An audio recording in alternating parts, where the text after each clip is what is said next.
Nunca pensei que o destino batesse à minha porta disfarçado de passado, mas naquela noite, quando ela pareceu menos a mulher que jurei esquecer, percebi que o tempo não apaga nada, apenas espera o momento certo para nos testar. Em 10 minutos tudo o que eu era desfecei no olhar dela. E desde então, já não sei se o que vivemos foi amor, ou apenas o preço de fingirmos que ele nunca deixou de existir. Meu nome é Miguel Duarte, tenho 27 anos e moro sozinho num pequeno apartamento na Rua da Bica, em Lisboa. O som do elevador antigo que geme a cada andar, o cheiro de café vindo do andar de baixo e a luz amarelada dos candeeiros da rua são a trilha sonora da minha vida há 3 anos.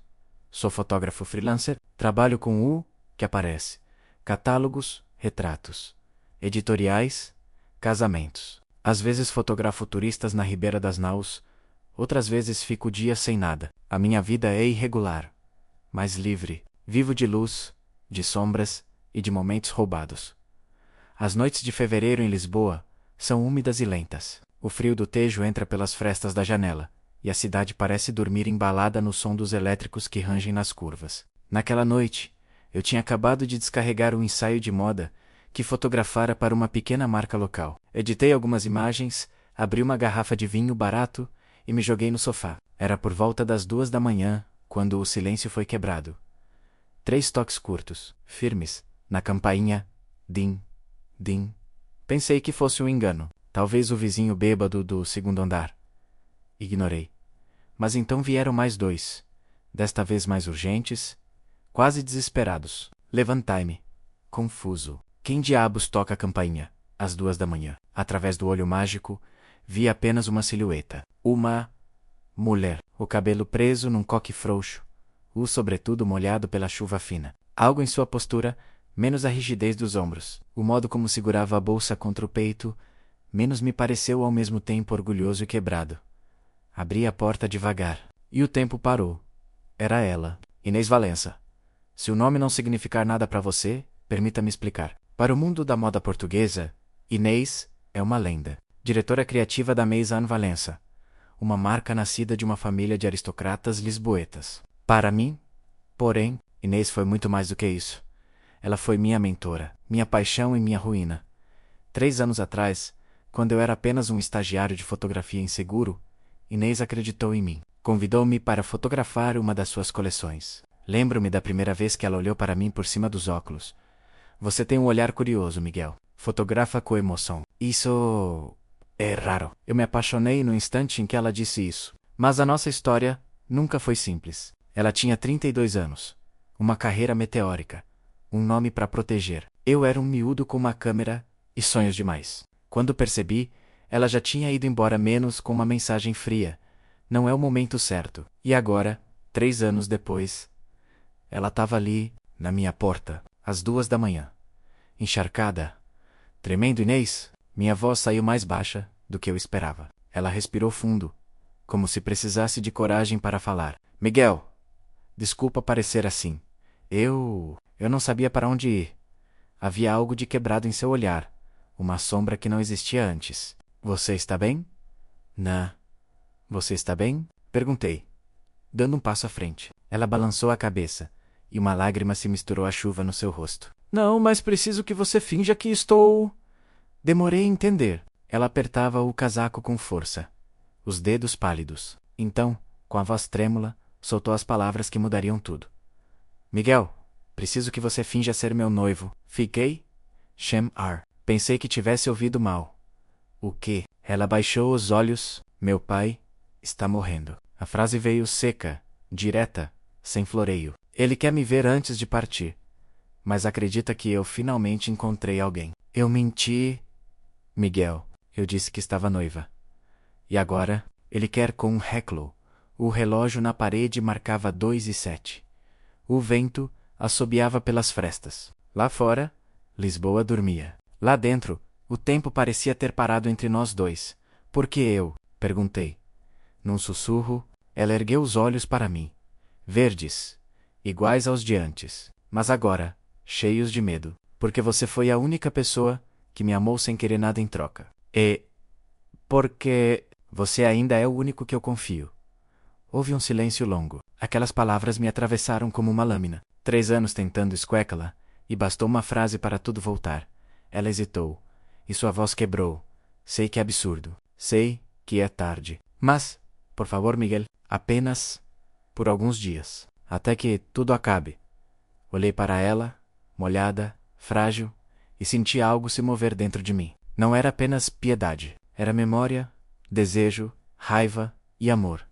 Tudo ao mesmo tempo. Dei um passo atrás e abri mais a porta. Entre. Ela ficou imóvel por um segundo. Depois atravessou o limiar e, naquele instante, percebi que Lisboa nunca mais seria a mesma. Inês entrou no meu apartamento como quem atravessa uma fronteira invisível. O som dos seus passos ecoava pelo chão de madeira antiga, e o ar parecia mais denso, carregado de tudo o que nunca tínhamos dito. Eu fechei a porta devagar, tentando compreender se aquilo era real ou apenas um eco tardio do que tínhamos sido. Ela ficou de pé no meio da sala, sem saber o que fazer com as mãos. O casaco encharcado deixava pequenas poças no chão, e o cheiro de chuva misturava-se ao aroma de café frio e tinta fotográfica. Era uma presença familiar e estranha, ao mesmo tempo menos como rever um lugar que se amou e que já não nos pertence. Posso? Murmurou, olhando em volta. Claro, respondi, indo buscar uma toalha. Senta-te, por favor. Ela tirou o casaco devagar, revelando um vestido escuro, simples, mas elegante como tudo nela sempre fora. Mesmo exausta, Inês ainda exalava aquele tipo de beleza que não dependia da luz, certa menos uma beleza construída na confiança, na disciplina e em algo que eu nunca soube nomear. Deixei-lhe a toalha e fui até a cozinha, preparar um chá. Quando voltei, ela estava a olhar as fotografias penduradas na parede. Retratos em preto e branco. Corpos anônimos. Ruas vazias. Rostos que eu captara nas madrugadas de Lisboa. Continuas a fotografar sozinhos, disse ela, sem se virar. É o que resta quando o resto falha. Ela soltou um pequeno sorriso. Cansado. Ainda falas como um poeta frustrado. Sentei-me à sua frente, tentando decifrar a mulher diante de mim. 3 anos, parecia pouco, e ao mesmo tempo uma vida inteira. Eu lembrava-me da Inês de antes. Confiante e precisa, uma força da natureza. Agora havia nela uma fissura, quando disseste que o teu pai estava a morrer. Falavas a sério? Perguntei. Ela assentiu, olhando para o chá, sem realmente o ver. Diagnóstico terminal. Cancro no pâncreas. Os médicos dizem que tem semanas, talvez dias. Ele quer despedir-se, mas também quer ver-me feliz. Fez aspas no ar com os dedos trêmulos. E eu menti. E disseste-lhe que estavas noiva. Sim, a sua voz era quase um sussurro. Foi um reflexo. Ele perguntou se eu tinha alguém. Disse que sim. E quando perguntou, quem? O teu nome foi o primeiro que me veio à cabeça. Fiquei em silêncio incapaz de responder. O meu nome. Depois de tudo ela continuou, num tom entre confissão e arrependimento. Eu sei que é absurdo, mas precisava de alguém que ele acreditasse, que poderia amar-me. E ninguém o convenceria melhor do que tu. Olhei longamente. As palavras eram simples, mas o que havia por baixo delas era muito mais complexo. Entre nós havia história demais para fingirmos que aquilo era apenas uma encenação. 3 anos menos, murmurei. 3 anos sem uma palavra. Eu sei. E agora Bates-me à porta às 2 da manhã, para fingirmos que estamos noivos. Ela levantou o olhar. Sim, havia lágrimas contidas nos seus olhos. Eu podia ver o orgulho e a vergonha a lutarem dentro dela. Não devias ter vindo, disse. Por fim, há coisas que não se fingem, Inês. Eu não vim pedir-te amor. Miguel, vim pedir-te ajuda. O modo como pronunciou o meu nome menos baixo, ferido, desmontou a minha defesa. Ela não era mais a mulher que me deixara. Era alguém perdido, cansado, à procura de um lugar para respirar. Suspirei e passei a mão pelo cabelo. Vais mesmo fazer isto? Apresentar-me ao teu pai como teu noivo? Sim, amanhã. No Hospital da Cruz Vermelha, olhei para o relógio. Faltavam poucas horas para amanhecer. E o que esperas que eu diga? Apenas esse. Gentil, ele é frágil. E eu não quero que parta a pensar que falhei em tudo. A sinceridade dela desarmou-me. Durante anos, culpei Inês por ter me deixado, por escolher a carreira, por nunca olhar para trás. Mas naquele instante percebi. Talvez ela também tivesse sofrido, Miguel, ela disse, com a voz mais suave que já lhe ouvira. Eu sei que não mereço este favor, mas é o último pedido que o meu pai me fará. E talvez o último que eu te farei também. Fiquei a olhar para ela longamente. A mulher que um dia eu amara menos e que me destruíra menos, estava ali a pedir-me para mentir por amor. E apesar de tudo, eu sabia que diria sim. Não dormimos naquela noite. Ela ficou no sofá, enrolada na toalha e numa manta velha que eu lhe dei, enquanto eu permanecia encostado à janela, a observar Lisboa em silêncio. Lá fora, o Tejo refletia as luzes trêmulas da ponte 25 de abril, como se fossem lembranças submersas. O relógio marcava quase 4 da manhã, e o som distante de um elétrico perdido atravessava o bairro adormecido. Entre nós, um silêncio denso, não hostil, mas cheio de histórias não contadas. Lembra-ste da primeira vez que nos vimos? Perguntei, sem me virar. Ela demorou um pouco a responder. Como podia esquecer? Tinhas uma câmara velha nas mãos e a arrogância de quem acha que vai mudar o mundo com uma fotografia. Sorri, amargo. E tu eras a mulher que me provou o contrário. Inês deixou escapar uma pequena gargalhada menos breve, mas sincera. Eu era jovem demais para ser tão severa. Não eras severa. Eras inacessível. É a mesma coisa, Miguel. Virei-me então. Ela observava-me, os olhos cansados a brilhar na penumbra. E pela primeira vez em anos, vi nela não a diretora exigente, mas a mulher que em tempos adormecera nos meus braços. Numa noite de verão, em Cascais, com o cheiro do mar colado à pele, sentei-me no chão, à frente do sofá. Ela estava ali, tão perto que eu podia sentir o perfume discreto de jasmim menos um mesmo de antes. Por que é que desapareceste, Inês? Perguntei, finalmente. Ela baixou os olhos, brincando com o fio da manta. Porque estava assustada. Com o quê? Com o que sentia por ti, com a forma como me fazias esquecer tudo o que eu julgava importante. Eu tinha uma marca para erguer, uma família que esperava a perfeição. E tu eras o caos mais bonito que já vi. As palavras dela caíram como chuva suave sobre feridas antigas. Podias ter dito isso. Em vez de desaparecer, eu tentei, sussurrou. Mas cada vez que olhava para ti, sabia que se ficasse, acabaria por destruir tudo o que tinha construído. Olhei para ela longamente. E conseguiste o quê? Proteger o que tinhas construído. Ela riu, mas sem humor. Não, perdi quase tudo. Silêncio. Então contou-me. Depois que nos separamos, a Maison Valença cresceu menos, mas à custa dela. As horas, as viagens, a pressão, os sócios que lhe sorriram, até o dia em que decidiram traí-la. Um deles, o mais próximo, falsificou contratos e desviou dinheiro da empresa. O escândalo rebentou há poucos meses, e Inês viu o império que construíra começar a ruir. A imprensa adorou, disse, com um sorriso triste. A mulher de ferro, afinal, tinha pés de barro. E o teu pai? Não me perdoou. Não me perdoou. Sempre achou que a ambição me afastou daquilo que ele mais valorizava. A família. Quando o escândalo rebentou, ele disse que eu era igual a ele. A voz dela quebrou, e que morreria sozinho, como eu iria morrer. Fiquei sem palavras. Naquele momento, toda a dureza que eu ainda guardava contra ela dissolveu-se. A mulher altiva e intocável estava ali, despida de tudo o que a protegia. Apenas carne, medo e arrependimento. Aproximei-me um pouco. Esse não és igual a ele. Ela ergueu o olhar, e por um instante, vi lágrimas. Talvez. Mas passei tanto tempo a tentar provar que podia ser melhor, que esqueci o essencial, amar sem condições. O silêncio que se seguiu foi quase sagrado. Amanhã, disse ela, num sussurro quando o vires, lembra-te que ele não precisa acreditar na mentira. Precisa acreditar que a filha dele não está sozinha. Assenti, e se eu tropeçar na encenação? Vais. Sorriu de leve. Sempre foste melhor a fingir naturalidade do que eu.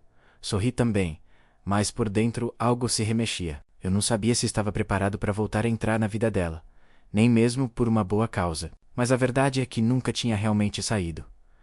Às 6 da manhã, ela adormeceu, exausta. O cabelo caía ali sobre o rosto, e o som da sua respiração preenchia a sala com uma paz antiga. Fiquei a observá-la, sentindo-me ridiculamente grato por tê-la ali, menos mesmo que fosse apenas uma mentira temporária. Quando o primeiro raio de sol tocou as janelas, Percebi que algo em mim tinha mudado. Talvez o ressentimento tivesse finalmente cedido lugar à ternura. Levantei-me, preparei café e escrevi num pedaço de papel: "Vou contigo, mas desta vez não vamos fingir que nada sentimos." Deixei o bilhete na mesa, ao lado de uma chávena quente, e saí para a varanda. A cidade despertava lentamente. Lisboa cheirava a pão fresco e promessas adiadas. E eu sabia que de alguma forma aquela mulher, a mesma que me partira menos, acabara de voltar a ser o meu ponto de partida.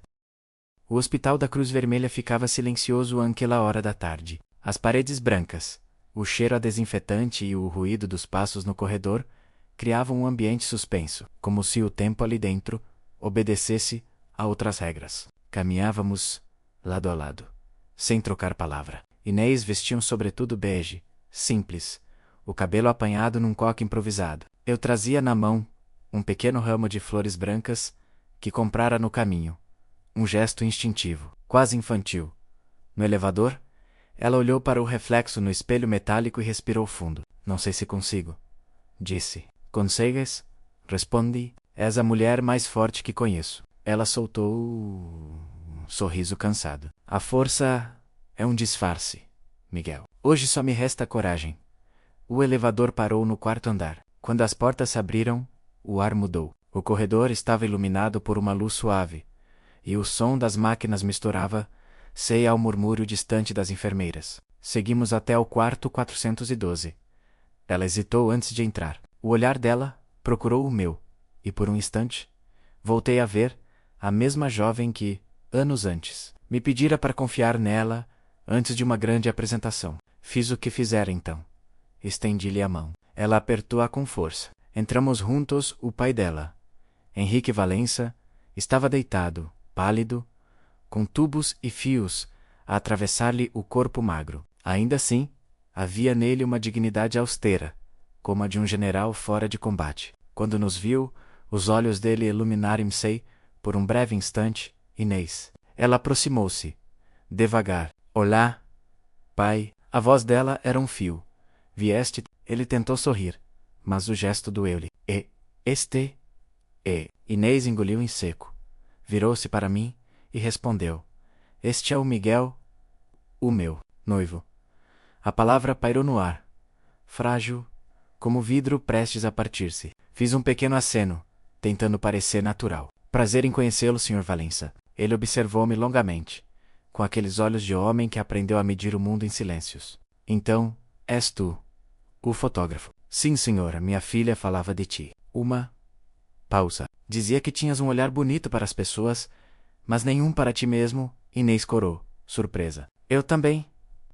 "Ela nunca me disse isso." "Claro que não," respondeu ele. "A minha filha nunca soube dizer as coisas certas às pessoas certas."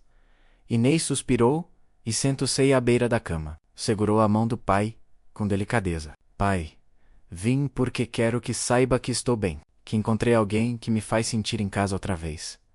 Ele sorriu, fraco. "Em casa?" Repetiu a palavra, como quem saboreia algo esquecido. "Isso é raro." "E tu, rapaz, fazes-na feliz?" Olhei para Inês.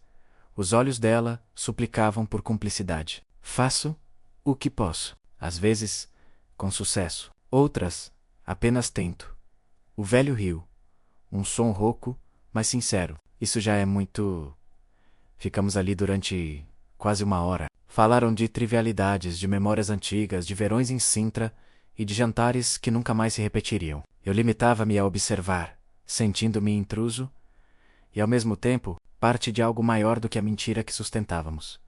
Quando chegou a hora de nos despedirmos, o pai dela pediu para ficar sozinho comigo por um instante. Inês hesitou, mas ele insistiu. "Vai, filha. Quero falar com o teu rapaz." Ela saiu, relutante, fechou a porta devagar. O quarto mergulhou num silêncio grave. Ingrid ouviu-me com atenção. "Sabes que eu não sou ingênuo, Miguel." "Imagino que não, senhor." "Esta história de noivado não é verdade, pois não?" "Não." Fiquei mudo por um momento. Podia negar, mas havia algo naqueles olhos cansados que me impedia de mentir. "Não, senhor, não é." Ele assentiu, tranquilo. "Pensei que não." Inês nunca foi boa a fingir amor. Mas, Levantou ligeiramente o queixo. Quando te olha, há algo diferente. É como se finalmente respirasse. Não soube o que dizer. Ela precisa de paz, Miguel. Durante toda a vida, confundiu sucesso com redenção. Se fores capaz de lhe dar paz, então fica, mesmo que não haja noivado nenhum. As palavras dele atingiram-me com a força de uma bênção. Pouco depois, Inês voltou a entrar. O pai dela fechou os olhos cansado e murmurou: A vida é curta, filha. Não percas tempo a fugir do que te faz sentir viva. Saímos do quarto em silêncio. No corredor, Inês encostou-se à parede e respirou fundo. Ele acreditou? Perguntou, quase num sussurro. Olhei para ela. Acreditou no que precisava. Ela sorriu, mas os olhos estavam marejados. Obrigada, Miguel. Não sei como te agradecer. Não precisas. Ficamos ali, frente a frente, o ruído dos ventiladores, misturado ao som dos nossos corações. E nesse instante percebi que o fingimento já não existia. Tudo o que havia entre nós era demasiado verdadeiro. No caminho de volta para casa, chovia. Lisboa cintilava sob o reflexo das luzes nos paralelepípedos molhados. Inês manteve-se calada a maior parte do tempo, com a cabeça encostada ao vidro do carro. Quando finalmente falou, a voz dela era quase inaudível. Quando tudo isto acabar, prometes que voltas para a tua vida? E se eu já não souber qual é? Ela virou-se lentamente, e os nossos olhares encontraram-se. Então talvez seja a hora de descobrir uma nova menos. Disse, baixinho. A chuva engrossou, batendo no para-brisas como aplausos distantes. E eu, pela primeira vez em 3 anos, senti que talvez o destino tivesse uma segunda oportunidade reservada para nós. O dia seguinte amanheceu cinzento, e Lisboa parecia respirar devagar sob um véu de neblina que subia do Tejo. A noite anterior deixara em mim um cansaço antigo, como se tivesse revivido anos em apenas algumas horas. Inês estava sentada à mesa, de camisola de lã, cabelo solto e uma chávena de café nas mãos. Parecia calma, mas os olhos denunciavam um turbilhão. Dormiste bem? Perguntei. Ela ergueu o olhar, um meio sorriso cansado. Dormir é luxo, Miguel. Passei a noite a pensar no que fizemos. Fizemos ou fingimos fazer? Ela suspirou. No hospital, o meu pai acreditou. Isso é o que importa. Sentei-me à frente dela. O cheiro do café misturado ao frio do apartamento. E, agora? O que acontece depois? Inês apoiou os cotovelos na mesa. Agora temos de manter a história. Pelo menos, até ele parou, incapaz de terminar a frase. Até tudo se resolver? Até ele partir, disse-o sem olhar para mim, como quem recita algo inevitável. O silêncio que se seguiu foi pesado. Fiquei a observá-la. A mulher diante de mim já não era a mesma que eu amara 3 anos antes. Ou talvez fosse, mas despida das máscaras. Havia nela uma doçura nova, uma espécie de fragilidade corajosa. Então, precisamos de um acordo, disse eu. Ela assentiu. E o modo como pousou a chávena era quase cerimonial. Certo. Vamos ser práticos. Pegou num caderno e começou a escrever, como se estivesse a preparar uma campanha. Primeira regra: nada de envolver sentimentos. Olhou para mim, de forma firme. Isso não vai ser problema, menos mentir. Ela arqueou uma sobrancelha, desconfiada, mas não comentou. Segunda regra: precisamos parecer convincentes. Fotos, aparições, talvez um jantar com amigos em comum. Certo. Fiz uma pausa. E... terceira? Terceira. Terceira. Ela pensou, mordendo o lábio inferior. Não podemos dormir juntos. Rime, não de provocação, mas de nervosismo. Inês, não te preocupes. A última coisa que quero é confundir o passado com um presente. Eu não estou preocupada, menos respondeu. Só quero deixar tudo claro. Ficamos em silêncio por um momento. Ela fechou o caderno e encostou-se na cadeira. E tu, Miguel? Tens alguma regra? Só uma. Qual? Que sejas honesta comigo, mesmo quando for mais fácil mentir. O olhar dela vacilou por um instante. Vou tentar menos, murmurou. Do lado de fora, ouviu-se o som de um elétrico a subir a rua, e o quiar das rodas pareceu cortar a tensão. Se levantou-se e começou a arrumar a cozinha como se o movimento pudesse devolver-lhe o controle da situação. Eu fiquei sentado, a observá-la em silêncio. Havia algo hipnótico na forma como ela se movia, menos os gestos precisos, o modo como prendia o cabelo, o cuidado involuntário de quem sempre tentou manter o mundo em ordem para que o coração não desmoronasse. Quando terminou, virou-se para mim: vou precisar ficar aqui uns dias. A imprensa anda à procura de mim. Tens medo que descubram a verdade? Tenho medo que descubram que não sei mais qual é a verdade. A sinceridade dela feriu-me e, ao mesmo tempo, aproximou-nos. Podes ficar o tempo que precisares. Obrigada, Miguel. O modo como ela pronunciou o meu nome era diferente agora. Havia ternura, arrependimento, algo entre o pedido e o perdão. Mais tarde, enquanto ela falava ao telefone com alguém da empresa, sentei-me junto à janela, com a câmera no colo. Tirei uma fotografia dela sem que percebesse. De costas, diante da luz fria do dia, o cabelo solto a quer-lhe sobre os ombros. A imagem saiu desfocada, mas tinha uma beleza que eu já não sabia capturar há muito tempo. Não era a Inês perfeita das revistas. Era apenas uma mulher cansada, a tentar recomeçar. Naquela manhã, percebi que o nosso acordo era mais do que uma mentira conveniente. Era uma ponte. E talvez, só talvez, o início de algo que nem o tempo nem o orgulho tinham conseguido apagar. Os dias seguintes correram lentos, como se o tempo tivesse decidido mover-se, apenas quando nós não olhávamos. E se instalou-se no quarto pequeno, ao fundo do corredor. Trouxe apenas uma mala e o portátil, mas o simples facto de ter as suas coisas ali alterou o ar da casa. O apartamento, antes desarrumado e silencioso, começou a ter cheiro a chá de jasmim e som de teclas. A escrever de madrugada. No primeiro dia, tentei manter a rotina, sair cedo, fotografar, voltar à tarde. Mas quando cheguei, encontrei-a na varanda, a observar a cidade. A luz do fim de tarde fazia-lhe o rosto parecer mais suave, quase frágil. Lisboa é bonita, mesmo quando dói, disse ela, sem se virar. É o que mais gosto nela. Menos respondi. Não esconde as cicatrizes. Ela olhou para mim por cima do ombro, um sorriso triste a brincar-lhe nos lábios. Tu também tens algumas, não é? Tenho. Só que as minhas não ficam bem à luz do sol. Ficamos ali por um momento. O vento assoprava do tejo, carregando o cheiro a maresia e passado. Era uma paz incômoda, menos a de quem partilha o mesmo espaço, mas não sabe o que fazer com o silêncio. À noite, jantamos juntos pela primeira vez, desde o hospital. Ela quis cozinhar. Disse que precisava ocupar as mãos para calar a cabeça. Ver Inês na cozinha foi uma surpresa.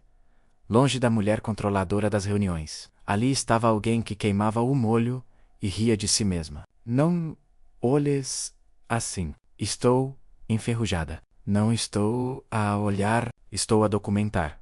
Respondi, erguendo a câmera. Nem penses, disse ela. Mas o riso que escapou desfez a tensão. Comemos massa simples e vinho tinto barato. E, por alguns minutos, parecia que o passado não existia. Depois do jantar, ela foi trabalhar na mesa da sala. E eu fiquei a revelar fotografias antigas. A casa estava mergulhada num silêncio doce, quebrado apenas pelo som das teclas e do rolar da película. Por volta da meia-noite, ouvia fechar o computador e aproximar-se. Posso ver? Mostrei-lhe algumas fotos. Ela folheou devagar, os olhos percorrendo cada rosto, cada rua. Tens uma maneira estranha de ver o mundo, disse. Estranha? Sim, como se estivesse sempre à procura de alguém. Mesmo quando não há ninguém na imagem, engole, em seco. Talvez esteja. Ela pousou uma das fotografias, um retrato dela tirado há anos, sem que ela soubesse. Lembraste disto? Lembro. Foi no ateliê. Tinhas acabado de discutir com o estilista. E mesmo assim, sorria. Disse, quase para si. Achava que o sucesso me salvaria. Sentei-me no sofá. Salvo? Não. Só me deixou mais sozinha. As palavras dela ficaram a ecoar. Inês sentou-se ao meu lado, mas manteve uma distância segura, menos um espaço medido pela culpa e pelo tempo. Às vezes penso, menos murmurou, que a vida nos castiga com o que pedimos. Eu pedi independência. Ganhei solidão e eu pedi esquecimento. Respondi. Ganhei lembranças que não me deixam dormir. Ela virou o rosto para mim, e o olhar dela sustentou o meu por segundos longos demais. Não houve palavras, apenas o som do relógio e da chuva a começar lá fora. O tipo de silêncio que diz mais do que qualquer confissão. Mais tarde, já no meu quarto, ouvi o som leve dos passos dela no corredor. A porta dela abriu-se e fechou-se devagar. Por um instante, o apartamento inteiro pareceu conter a respiração. Deitei-me sem conseguir dormir. O cheiro dela estava no ar, menos chá, perfume e algo impossível de nomear. A cada minuto eu sentia o peso do que estávamos a construir sem querer. Uma paz perigosa, uma ternura que podia desabar ao mínimo toque na manhã seguinte. Encontrei-a a dormir no sofá, enrolada numa manta, o computador aberto e a cabeça inclinada. A luz dourada do amanhecer cai ali sobre o rosto e durante alguns segundos fiquei apenas a observá-la. Peguei na câmera e fotografei-a. Não como fotógrafo, mas como alguém que tenta guardar o que tem medo de perder de novo quando ela acordou. Viu a máquina nas minhas mãos e sorriu. Sonolenta, ainda a fotografar-me sem pedir permissão, Miguel. Velhos hábitos. Alguns valem a pena manter. E nesse instante, percebi que o silêncio da casa já não era vazio. Era um abrigo. As semanas seguintes trouxeram uma rotina estranha, mas serena. A farsa continuava, e com ela uma proximidade que nenhum dos dois ousava nomear. Dizíamos às pessoas que estávamos noivos, que planeávamos um casamento discreto quando as coisas acalmassem, e no entanto, quando as portas se fechavam, voltávamos a ser apenas nós, dois sobreviventes, a partilhar um refúgio de silêncio. Às vezes, ao fim da tarde, saíamos a caminhar por Lisboa. Inês gostava de andar sem destino, de atravessar as ruas antigas do Chiado, de ouvir o som distante dos elétricos. Sabes o que mais me fascina nesta cidade? Perguntou uma vez. Enquanto o sol se punha sobre o Tejo, diz: Lisboa parece feita de segundas oportunidades. As caças caem, mas ninguém as derruba de vez. Limitam-se a restaurar as fachadas e a seguir em frente. É a cidade perfeita para nós, então. Ela olhou para mim, surpresa, e depois sorriu. Mas havia tristeza nesse sorriso. Miguel, o que estamos a fazer não pode durar. Eu sei, mas parece tão certo. Às vezes, o que é certo não precisa durar. Só acontecer. Não dissemos mais nada. Caminhamos até a beira-rio e ela encostou a cabeça ao meu ombro. Durante um breve instante, esqueci que era tudo uma encenação. Ou talvez já não fosse uma noite. Acordei com o som da chuva e percebi que a luz da sala ainda estava acesa. Levantei-me e encontrei-a sentada no sofá, de hobby, um copo de vinho nas mãos e os olhos perdidos no vazio. Não consegues dormir? Perguntei. Não. Ela sorriu, cansada. Estive a ver fotografias antigas. Tu e eu tínhamos um ar tão jovem. Achas que mudamos muito? Tu mudaste. E tu? Fiquei preso. Disse a verdade, sem rodeios. Preso ao que ficou por dizer. Ela pousou o copo, devagar, e aproximou-se. Então disse: o coração batia-me alto demais. Inês, o que eu sentia por ti nunca foi embora. Só ficou quieto, à espera de um motivo para acordar. Ela olhou para mim longamente, como se procurasse confirmar se eu estava mesmo ali, se era o mesmo homem que deixara 3 anos antes. Miguel, não digas isso. Por quê? Porque desta vez não posso fugir. As palavras dela ficaram suspensas no ar. O silêncio que se seguiu era espesso, quase físico. Aproximei-me. Mais um passo. Ela não recuou. Os nossos rostos ficaram tão perto que podia sentir o calor da respiração dela. E então, de repente, Inês desviou o olhar, levantou-se e foi até a janela. Eu não posso menos, murmurou. Agora, não enquanto tudo isto for uma mentira. A chuva caía forte lá fora, batendo contra o vidro. Fiquei ali, imóvel, a observá-la. Talvez a mentira seja a única maneira de dizermos a verdade, disse eu. Por fim, ela verucei lentamente. E nos olhos dela havia medo, mas também um desejo contido, uma ternura que já não cabia no fingimento. Não me digas essas coisas, Miguel. Eu não saberia o que fazer com elas. Aprende. Ficamos frente a frente, a poucos centímetros, presos entre o passado e o que poderia ter sido. O mundo parecia pequeno demais para o que havia entre nós. Mas em vez de a beijar, toquei-lhe apenas no rosto, um gesto simples, quase reverente. Ela fechou os olhos, e durante um segundo sente-a respirar contra minha palma. Boa noite, Miguel, sussurrou. Boa noite, Inês. Ela virou-se e desapareceu no corredor, deixando-me sozinho com o som da chuva e a certeza de que a linha entre o fingir e o sentir, acabara de se desfazer nessa noite. N. O dorme. Fiquei a olhar o tecto, a pensar em tudo o que ainda não tínhamos coragem de enfrentar. Sabia que o acordo tinha os dias contados, e que quando chegasse ao fim, nada voltaria a ser igual. Mas pela primeira vez em muito tempo, essa ideia não me assustou. Porque, de algum modo, eu sabia que o que tínhamos menos, mesmo que fosse uma mentira, menos estava a tornar-se mais verdadeiro do que tudo o resto. O convite chegou numa manhã fria de março, dobrado com precisão quase cerimonial. Era uma carta, escrita à mão, com o brasão da família Valência gravado no canto superior. O envelope cheirava a papel antigo e melancolia. Inês leu-a em silêncio, os dedos a tremer ligeiramente. Depois pôs-a na mesa e disse apenas: "Querem que eu vá até a casa da família." A casa a que se referia era muito mais do que isso. Uma mansão antiga à beira do Tejo, em Alcochete, onde ela crescera entre verões de infância e jantares formais. O lugar onde o nome Valença ainda significava poder, e onde o passado dela estava enterrado, vivo. "Tens de ir?" perguntei. "Tenho o advogado do meu pai precisa que eu assine alguns documentos. Ele quer garantir que o patrimônio fica protegido. E tu vens comigo," disse-o, sem hesitar. "Se não te importares." Sorri, tentando disfarçar o desconforto. "Fingi dos noivos até o fim. Então, até que tudo isto acabe." A estrada, até Alcochete, era longa e silenciosa. O céu estava coberto de nuvens, e o vento trazia aquele cheiro úmido de mar e ferrugem. Inês dirigia com a atenção de quem tenta controlar não apenas o carro, mas também os pensamentos. Eu olhava menos a de lado, em silêncio, e percebia como cada quilômetro parecia a próxima lá de algo que ela temia reencontrar.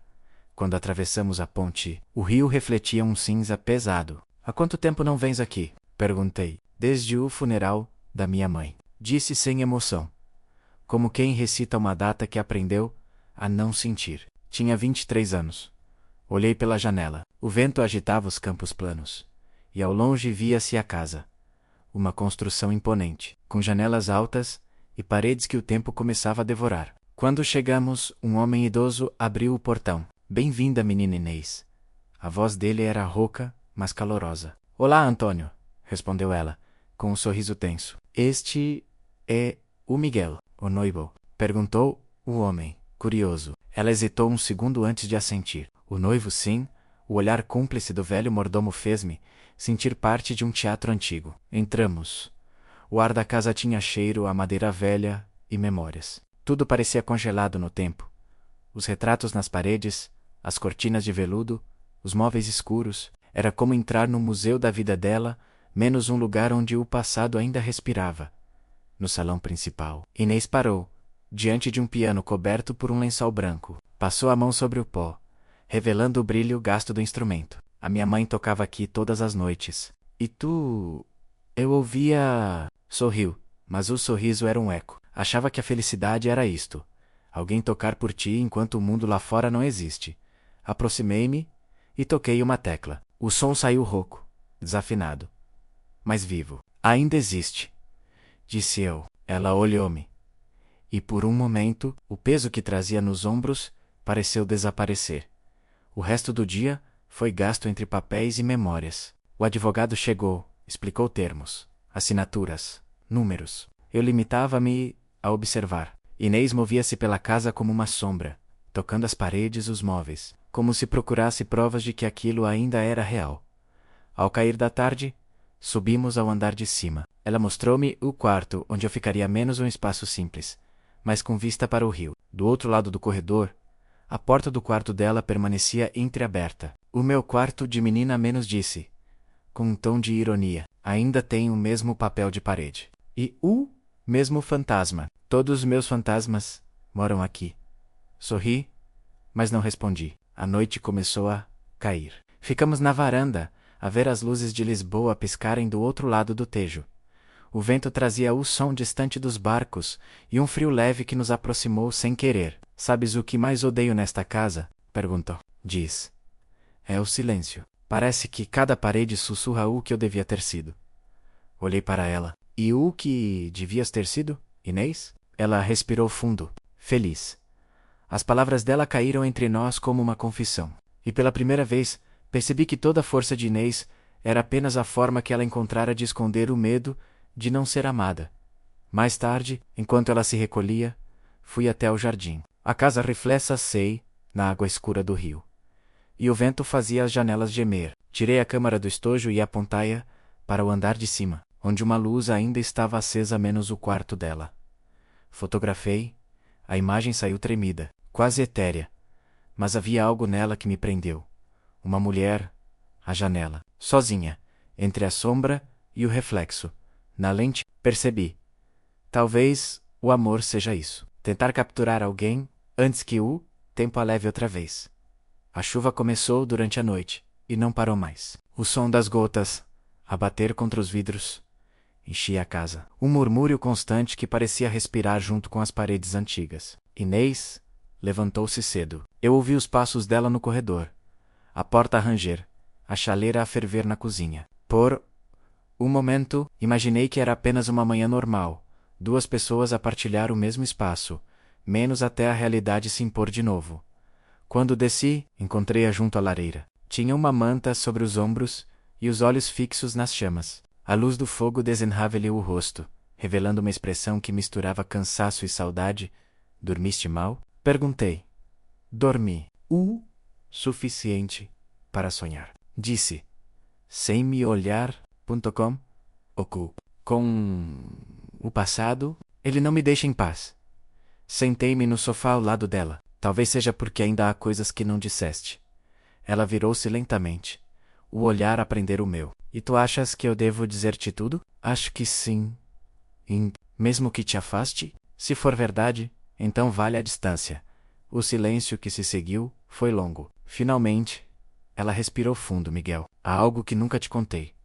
A voz dela tremia, mas o tom era firme. Quando a mesanvalência começou a crescer, eu não estava sozinha. Tinha um sócio, um homem que acreditava em mim, ou que dizia acreditar. Fez uma pausa. Eu confiei nele, mais do que devia. Olhei-a em silêncio. Ela continuou. O escândalo de que ouviste falar, os contratos falsos, o desvio de dinheiro, não foi apenas culpa dele. Foi culpa minha também? Tua? Sim.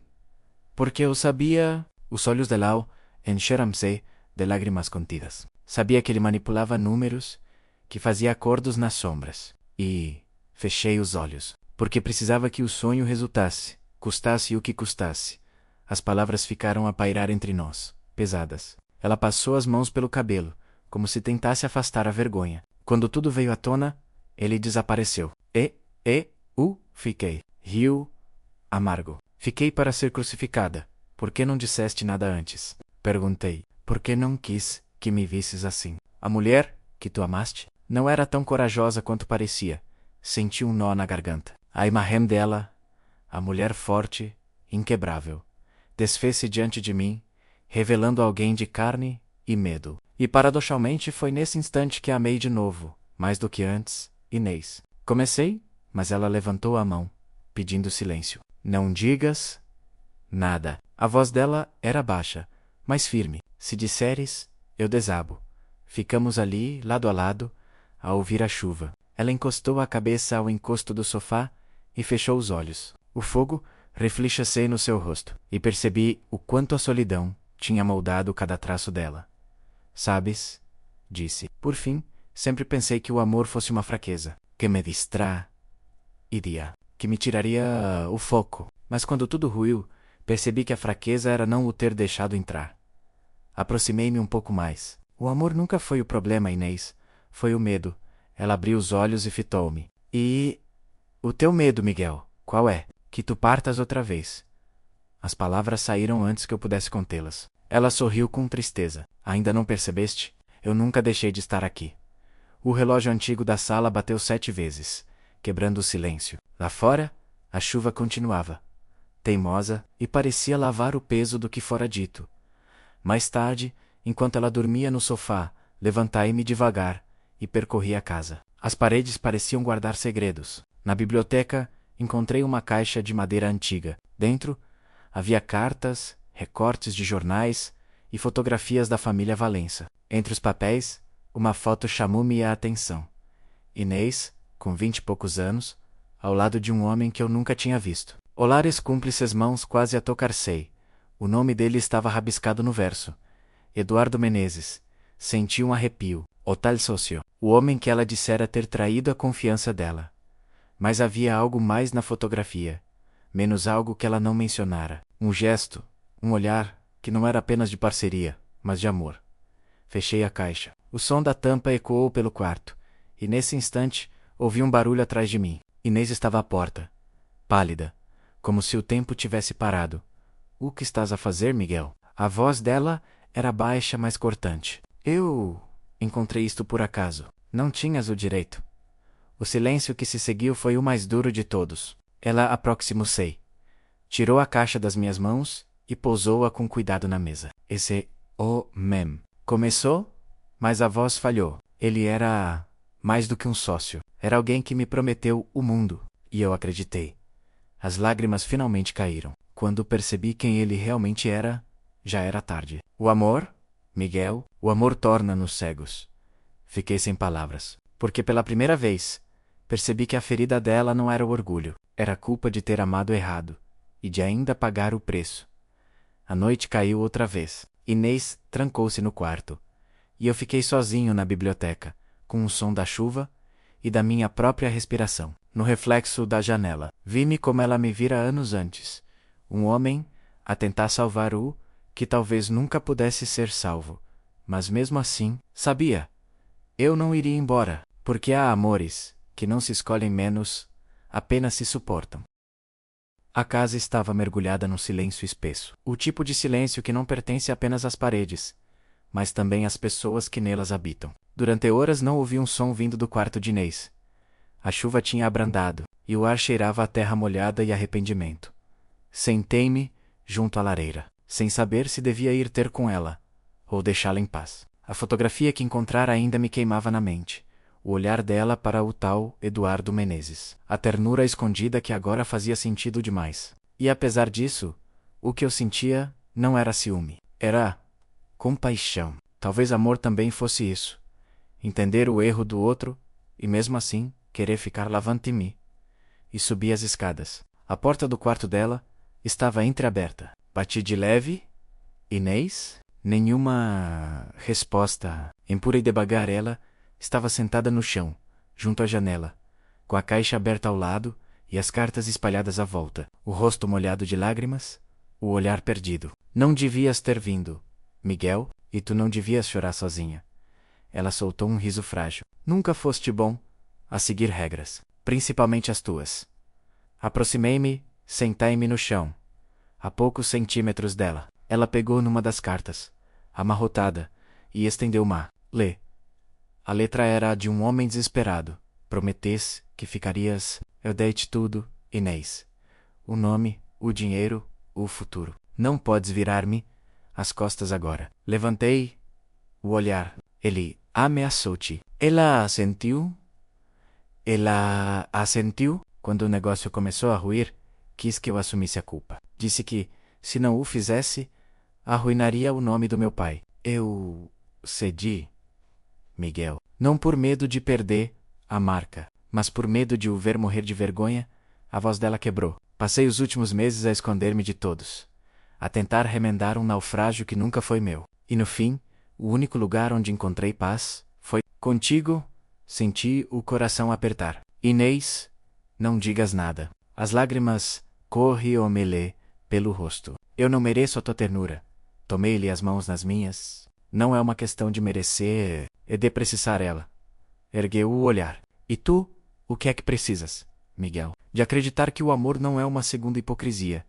O vento entrou pela janela, entreaberta, trazendo o som distante do rio. Durante um instante não havia tempo nem passado, menos apenas nós. Dois fragmentos de algo que tentava voltar a existir. Ela aproximou-se devagar. Os olhos dela tinham uma luz nova, uma mistura de medo e entrega. O que fazemos agora? Perguntou, num sussurro. Paramos de fingir e então, sem pressa, toquei-lhe no rosto. Não foi um beijo impetuoso, mas um gesto de reconhecimento, menos como quem regressa à casa depois de se perder. Ela fechou os olhos e encostou a testa à minha. O cheiro do cabelo dela misturava-se ao da madeira antiga e ao da chuva. Ficamos assim por muito tempo, respirando o mesmo ar, partilhando o mesmo silêncio. Quando se afastou, havia um leve sorriso nos lábios. Sempre foste teimoso. E tu? Impossível. Talvez seja por isso que ainda estamos aqui. Sorri, talvez seja. Mais tarde, descemos juntos para o jardim. O céu já começava a abrir. E o tejo brilhava, sob a luz tímida da manhã. Ela descalçou os sapatos e caminhou pela relva úmida, como uma criança a redescobrir o mundo. Sabes? Miguel, disse, sem olhar para trás, quando bati à tua porta naquela noite, não era apenas para te pedir ajuda. Era porque não sabia mais quem eu era. E agora sabes? Perguntei. Ela virou-se? Ela virou-se? Agora sei quem não quero deixar de ser. Os olhos dela encontraram os meus. E naquele instante percebi. O amor que fingíramos tinha-se tornado verdadeiro, não por causa das palavras, mas por tudo o que o silêncio entre nós tinha curado. Caminhamos lado a lado até a beira do rio. O vento trazia o cheiro salgado e o eco de uma cidade que recomeçava do outro lado da margem. Inês pousou a cabeça no meu ombro e murmurou: "Obrigada por ficares. Mesmo quando era mais fácil ir embora, eu nunca soube fazer o fácil." Ela riu baixinho, e esse riso, simples, leve, foi o som mais bonito que Lisboa já me deu. Ao regressarmos à casa, o sol já entrava pelas janelas, iluminando os retratos antigos. As sombras pareciam finalmente menos pesadas. Inês parou diante do piano, levantou o lençol e passou os dedos pelas teclas. Uma nota soou, depois outra menos hesitante, mas viva. Não toco há anos. Então toca. Ela sorriu sento-se e começou uma melodia lenta, frágil, quase uma lembrança. Fiquei a observar lá e percebi que, naquele som, havia perdão. Talvez para o pai, para o passado, para mim. Talvez, sobretudo, para ela própria. E enquanto a música se espalhava pela casa, eu soube que algo terminava menos e que ao mesmo tempo algo começava. O fingimento morrera. Restava-nos apenas a verdade e a coragem de a viver, acontecesse o que acontecesse. Voltamos a Lisboa numa manhã fria, com um céu coberto de nuvens que pareciam arrastar-se sobre a cidade. A casa à beira do Tejo ficou para trás silenciosa e bácia, como se guardasse o eco do que ali ficara por dizer. No banco do passageiro, Inês observava o rio pela janela. O rosto sereno, mas o olhar distante. Não querias ficar mais uns dias? Perguntei, enquanto atravessávamos a ponte. Ela abanou a cabeça. Não. A casa cumpriu o seu propósito. E... qual era? Lembrar-me de quem fui, para poder ser outra vez. Sorri. O trânsito era lento. Os carros avançavam como sombras, e a chuva começava a cair miúda, pintando o vidro de cinzento. Inês estendeu a mão e ligou o rádio. Tocava um fado antigo, e por um instante, Lisboa pareceu respirar conosco. O apartamento parecia mais pequeno depois daqueles dias junto ao rio. Enquanto ela arrumava a mala, eu preparava café. Os sons da cidade voltavam. Buzinas, passos, vozes no prédio. O mundo real batia-nos à porta. Lembrando que a bolha que criáramos tinha os dias contados. Quando entrei na sala, ela estava de costas para mim, a olhar uma das fotografias que eu tinha pendurado na parede. A da varanda, tirada sem que ela soubesse. Acho que nunca me vi assim, como em paz. Virou-se para mim: "Quando é que tiraste esta? Na casa do Tejo?" Sem pedir, como sempre. Ela sorriu. E nesse sorriso havia gratidão. Talvez seja assim que o amor funciona, não é? Acontece sem pedir. O comentário da Xu me imóvel por um instante. Antes que eu pudesse responder, o telemóvel dela tocou. O nome no ecrã é Flá, empalidecer Agência Pres Lisboa. Atendeu com voz firme. Sim, sou. Pausa, não tenho declarações a fazer. Mais uma pausa, mais longa. Como é que souberam? O olhar dela encontrou o meu. Havia medo ali. Não de ser descoberta, mas de voltar a cair. Desligou, já sabem que voltei. E que estivemos juntos. Quem? A imprensa. Sim? Alguém falou... Alguém sempre fala. Sentei-me à mesa, tentando pensar. Podemos ignorar, deixar morrer o assunto. Não, Miguel, eles não vão parar. Querem sangue. Querem uma história. Então damos-lhe. Ela olhou-me, confusa. Que queres dizer? Damos-lhes uma história, mas a nossa versão, sem mentiras, sem medo. Ela hesitou. Não é tão simples. Nunca foi. Ficamos a olhar um para o outro. O silêncio era tenso, mas vivo. No fundo, sabíamos que a farsa que começara por piedade estava prestes a ser testada pela verdade. Mais tarde, fomos até ao estúdio. O meu espaço de trabalho era pequeno, cheio de câmeras antigas, molduras inacabadas e cheiro a químicos fotográficos. Inês percorreu o local em silêncio, tocando nas lentes, nos negativos pendurados. Nunca percebi como é que consegues ver beleza no que está partido, porque é o que mais se parece conosco. Ela virou-se e pousou as mãos no tripé da câmara. Achaste que poderíamos consertar o que fomos? Não, mas talvez possamos aprender a viver com as falhas. Houve um instante em que o tempo parou. Ela aproximou-se. O cheiro da pele dela misturava-se ao do estúdio, menos metal, pó e um leve toque de perfume. Os olhos dela procuraram os meus, e por um momento, o mundo inteiro reduziu-se a esse olhar. Mas então, o som de uma notificação quebrou o encanto. O telemóvel dela vibrou. Uma mensagem, curta e cruel. Sabemos quem é o teu verdadeiro cúmplice. As fotos falam por si. O sangue fugiu-lhe do rosto. Mostrou-me o ecrã. Era uma imagem capturada de um antigo artigo de jornal. Uma foto antiga dela com Eduardo Menezes, o homem da traição. E ao lado, uma fotografia nossa, recente. A saída do hospital. A legenda insinuava um triângulo. Um escândalo renascido. Inês deixou cair o telemóvel. Eles vão destruir-me outra vez. Abracei-a instintivamente. Não desta vez. Não desta vez. E como vais impedir? Dizendo a verdade. Ela encostou a cabeça ao meu peito. O corpo tremia. A verdade nunca me salvou, Miguel. Só me tirou tudo. Talvez porque da última vez estava sozinha. O silêncio que se seguiu foi uma promessa. E naquele abraço, senti o peso do mundo menos. Mas também a certeza de que, acontecesse o que acontecesse, já não havia volta atrás. Mais tarde, enquanto ela dormia no sofá, eu sentei-me junto à janela com o portátil aberto. Escrevi o título de um e-mail para um velho contacto da revista Visão. Declaração exclusiva menos. A verdadeira história de Inês. Valença, olhei para ela, adormecida, e sussurrei. Desta vez, ninguém vai contar a tua história por ti. Na manhã seguinte, Lisboa acordou coberta por um nevoeiro pesado, como se a cidade quisesse esconder-se daquilo que estava prestes a acontecer. Quando abri o computador, o ecrã iluminou o quarto escuro. As manchetes saltaram-me aos olhos, violentas, inevitáveis. O regresso da queda. Inês Valença e o homem que guardava o seu segredo. Fotógrafo ou cúmplice. A relação que reacende o escândalo Valença. O artigo espalhava-se pelas redes sociais, como fogo, tinha usado as fotografias do hospital, da casa à beira do Tejo, até da varanda do meu apartamento. Imagens roubadas, observadas à distância. As palavras eram cortantes, cheias de insinuações. Falaram do nosso noivado, do passado dela com o Eduardo Menezes. E pior, sugeriram que eu tinha sido o intermediário, que ajudara a encobrir provas. O coração apertou-se-me no peito. Quando Inês entrou na sala, ainda de roupão, percebi que não precisava dizer nada. Ela... sabia.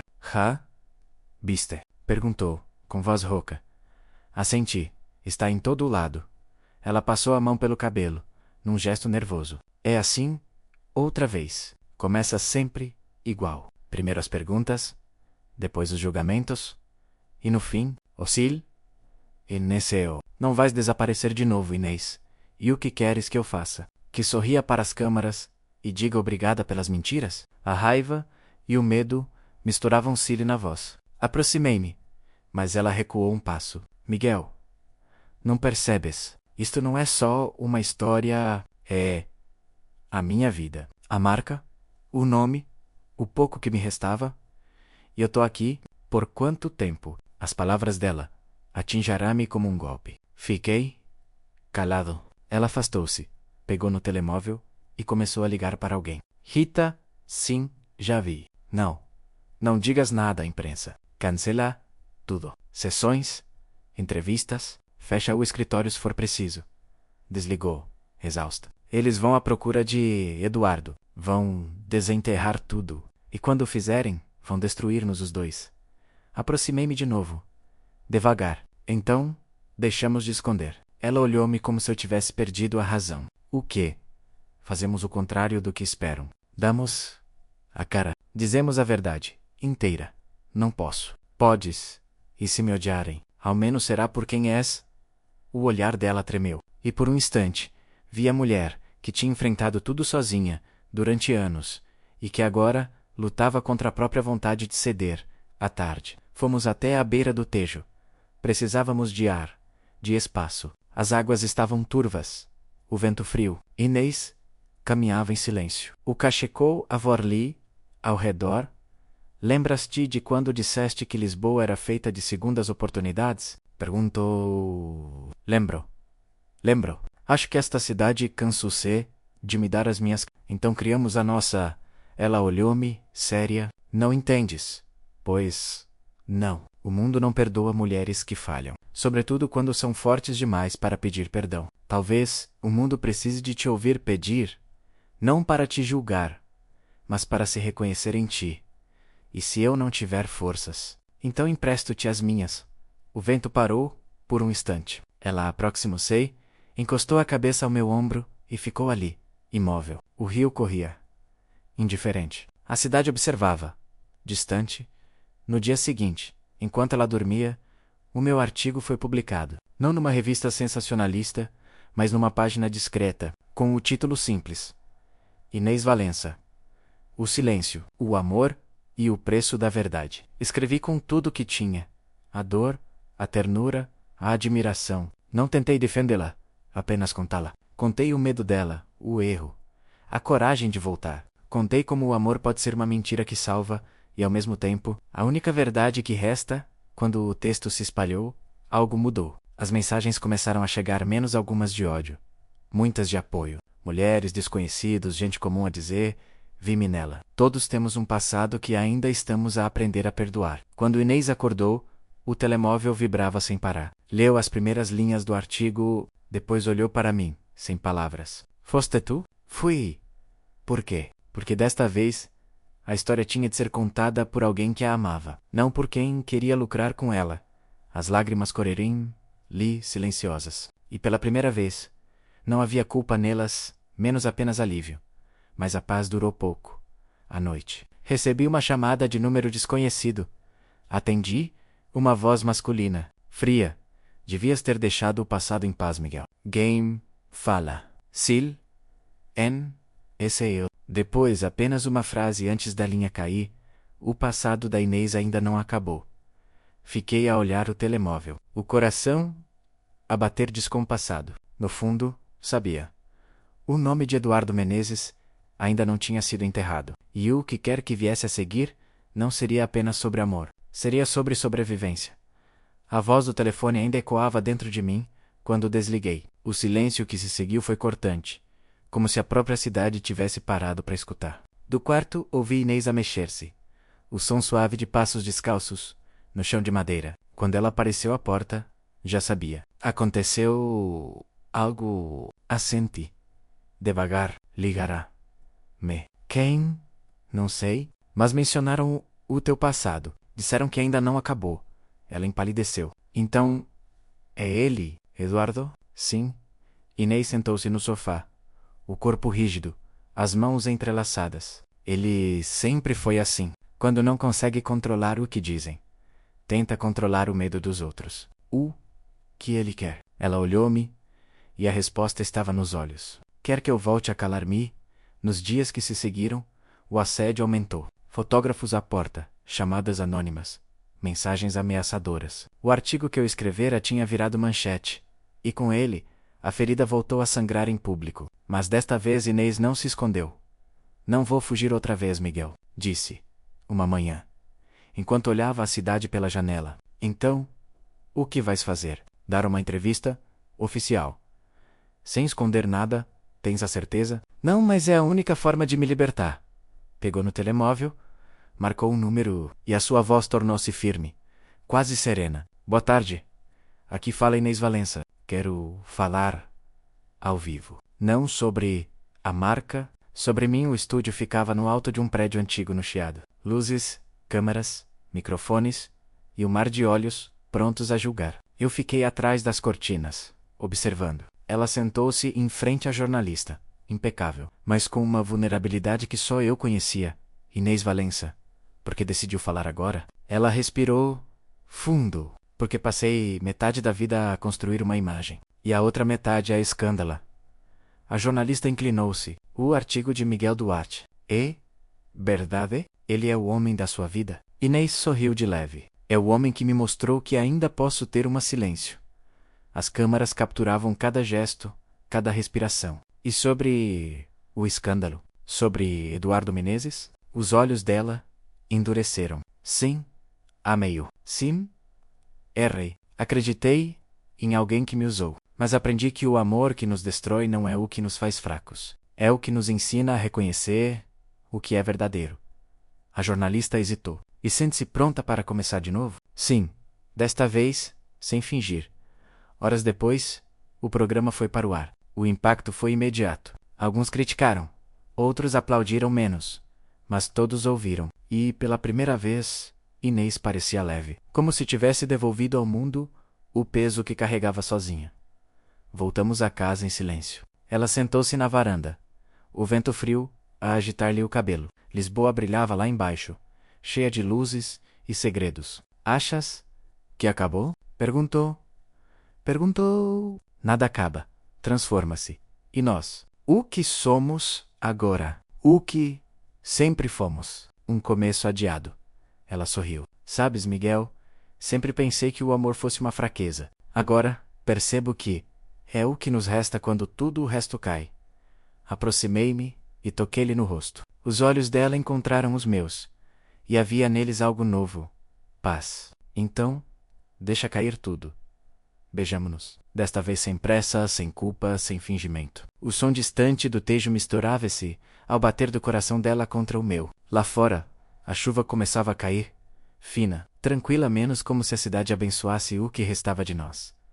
Mais tarde, enquanto ela dormia, abri o portátil. Escrevi apenas uma frase, guardando-a como o título de um novo capítulo que ainda não existia.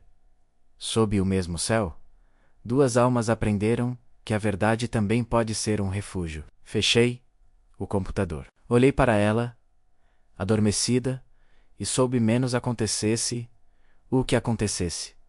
Nunca mais viveríamos escondidos.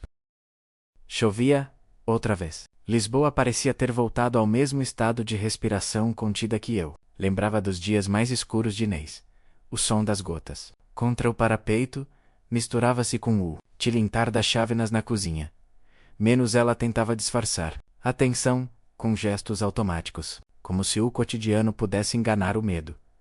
Eu observava menos-a em silêncio. Havia algo diferente nela desde a entrevista.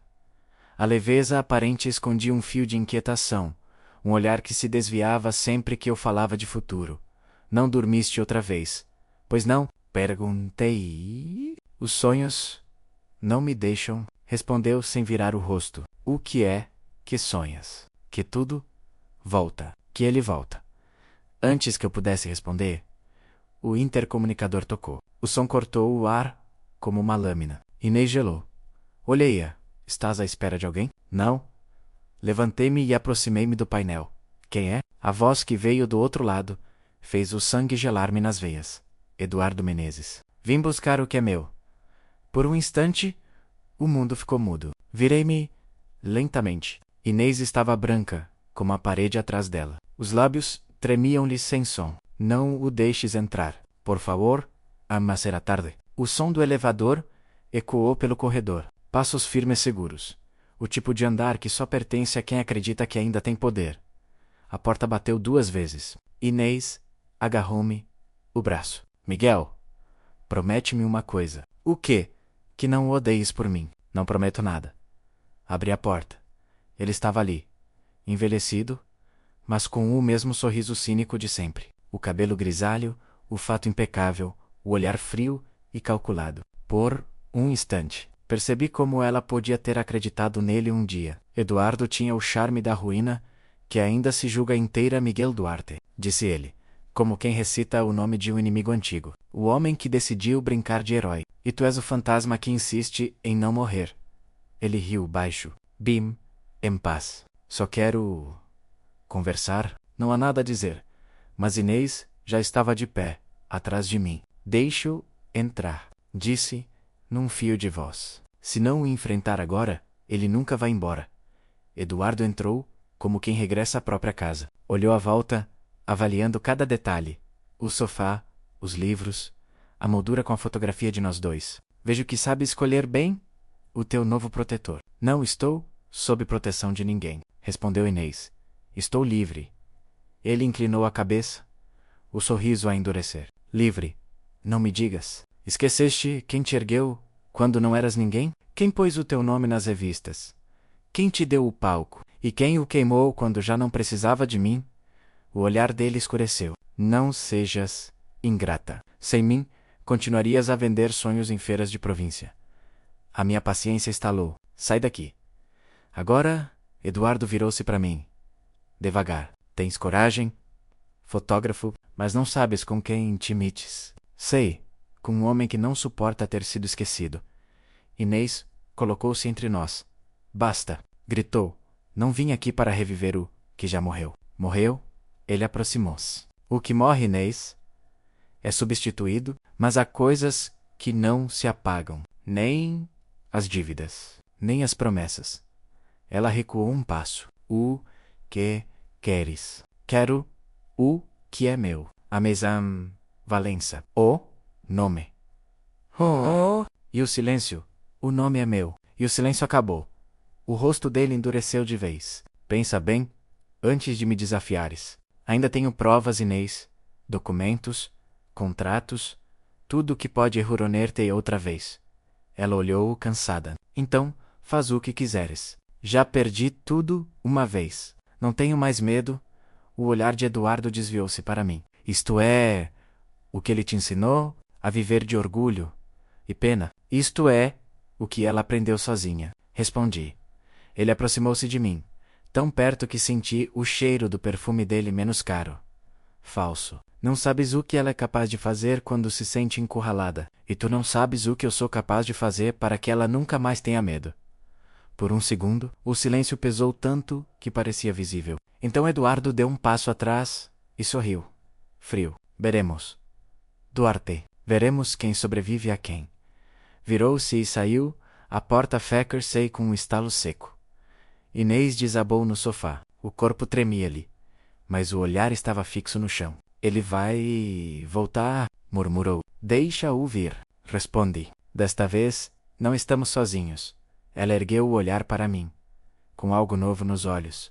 Não medo, mas fúria contida. Não quero que lutes por mim, Miguel. Quero lutar contigo. Sentei-me ao lado dela. Então começamos agora. Lá fora, a chuva engrossava, mas dentro de nós, algo começava a incendiar-se. Não o medo, mas a coragem de o enfrentar. A noite caiu pesada sobre Lisboa. Do alto do apartamento, as luzes da cidade tremiam como um espelho quebrado, e eu sentia que, de alguma forma, o reflexo era o nosso. Inês não conseguia parar, quieta. Caminhava de um lado para o outro, o rosto pálido, os olhos fixos no telemóvel. A cada vibração, o medo reacendia. Ele não vai parar, Miguel, disse, com a voz baixa, quase sem ar. Deixa-o cansar-se. Não o conheces. Eduardo não se cansa. Ele consome. Sentei-me à beira da mesa, observando-a. Então, que consuma o que já não pode controlar. Ela parou, virou-se para mim. E nos olhos havia algo entre amor e desespero. Tu falas como se isto fosse uma guerra. É. E estamos nela desde o dia em que bateste à minha porta. Silêncio que se seguiu foi interrompido por um som seco, o ping de uma nova mensagem. Inês abriu o telemóvel. As mãos tremiam. Mostrou-me o ecrã. Os documentos chegaram aos jornais. Amanhã, o nome Valença será destruído de vez. Assinatura. Ela deixou o aparelho cair no sofá e levou as mãos à cabeça. Acabou. Desta vez acabou mesmo. Não, respondi, levantando-me. Desta vez, vamos até ao fim. Peguei no casaco. Para onde? Vais? Falar com ele. Estás louco? Ela agarrou-me pelo braço. Ele é perigoso. Mais perigoso é Dick Salou pensar que ainda manda. Inês fechou os olhos, respiração trêmula. Então, eu vou contigo. Não, não me peças para ficar. Já não sou a mulher que se esconde. E pela primeira vez, percebi. Ela não precisava que eu a salvasse. Precisava que eu a acompanhasse. Encontro foi marcado num café antigo no cais do Sodré. Quando chegamos, o lugar estava quase vazio. A luz amarelada refletia-se nas mesas de madeira. E o cheiro, a café misturava-se com o fumo e o sal do tejo. Eduardo esperava num canto, com a calma de quem acredita ter vencido. O jornal do dia seguinte já repousava diante dele, uma prova impressa. A manchete visível, documentos secretos, expõe fraude milionária, na Maison Valença chegarão cedo, disse ele, sem levantar o olhar. Nunca fomos de fugir, respondi. Ele riu, pousando o jornal. In esse. Sempre tão previsível. E tu, Duarte, sempre tão heróico? Ela sente-se à frente dele. O que queres, Eduardo? Só o que é justo? Justo? O tom dela subiu. Depois de tudo, o que fizeste? Depois de me usares, de me deixares apagar sozinha, tu escolheste o silêncio, lembra-te. Eu apenas te dei uma saída. Ela inclinou-se para a frente. Tu roubaste-me. E quando te confrontei, tentaste comprar o meu medo. Eduardo sorriu, frio. E conseguiste viver com isso durante quanto tempo? O suficiente para perceber que o medo é só outra forma de cativeiro. A voz dela tremia, mas não de fraqueza, menos de raiva contida. Eu observava, em silêncio, o duelo que não era meu, mas que de alguma forma também me pertencia. Eduardo encostou-se na cadeira. Vês, Duarte, é isto o que te espera. A mulher que tenta ser mártir, mas não sabe o que quer. Hoje luta. Amanhã, foge. Cala-te, a minha voz saiu mais baixa do que esperava. Por quê? Tens medo de descobrir que foste apenas o substituto? O remendo que ela usou para esquecer? Levantei-me de repente. As mãos cerradas. Mais uma palavra, e juro que... Miguel, Inês, agarrou-me o braço. Não é isso que ele quer. Olhei para ela, para o rosto tenso.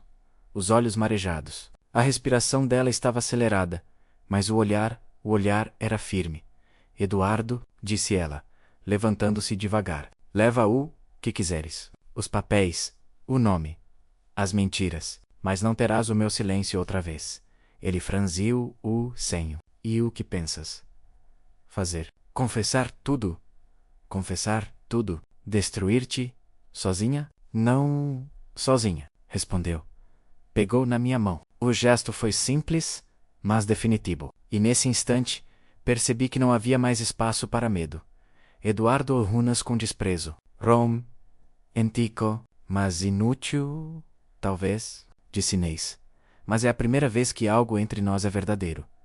Por um segundo, o ar pareceu parar. Eduardo ergueu-se, furioso, e empurrou o jornal para o chão. Acabaram de assinar a vossa sentença. Saiu do café. O som dos passos a ecoar como uma ameaça que ainda não terminara. Ficamos em silêncio. O empregado aproximou-se, recolheu o jornal amassado e olhou-nos com curiosidade. Esse encostou-se na cadeira. Exausta, ele vai mesmo fazê-lo, não vai? Sim. Mas já não importa. Como não há de importar? Porque agora o que tens não pode ser destruído num jornal. Ela fitou-me longamente. O que é que tenho? Miguel, a ti própria. Finalmente, ela sorriu, fraco, e deixou-se ficar em silêncio. Lá fora, o teju brilhava entre os candeeiros, e pela primeira vez, percebi que a luta dela já não era para sobreviver, era para existir de verdade. Horas depois, regressamos ao apartamento. Inês adormeceu no sofá, o corpo cansado, o rosto tranquilo. Abri o computador. O jornal digital já tinha publicado o artigo, mas, para minha surpresa, algo mudara. As primeiras páginas estavam cheias de comentários a defendê-la. Pessoas que tinham lido o nosso texto, que tinham ouvido a entrevista, que acreditavam nela. O mundo parecia dividido menos metade a condená-la, metade a perdoá-la. Mas pela primeira vez, Ela não estava sozinha no meio dessa tempestade. E eu sabia que, qualquer que fosse o dia seguinte, já não seria o fim. O dia amanheceu, lento. O céu de Lisboa tinha aquele tom pálido, de início de inverno, como se o mundo inteiro estivesse suspenso à espera de uma decisão. Inês acordou cedo. Eu ouvi o som da água no duche, o fecho da mala, o perfume dela, a espalhar-se pela sala. Quando apareceu à porta do quarto, trazia o cabelo solto e um olhar que não via há muito tempo. Determinado, tranquilo, perigoso. Vais a algum lado? Perguntei. Sim, ao Ministério Público. O quê? Vou entregar tudo. Os contratos, as provas, os e-mails, tudo o que o Eduardo acha que me pode destruir. Fiquei em silêncio, a tentar compreender. Isso vai dar-lhe razão, Inês. Eles vão usar contra ti, talvez, mas ao menos, desta vez, será minha voz a contá-lo. A coragem dela doía-me de tão pura. Abracei-a, sem dizer nada. Ela encostou o rosto ao meu peito. Tenho medo, murmurou. Eu sei, mas é um medo certo. O que nos empurra para o que deve ser feito.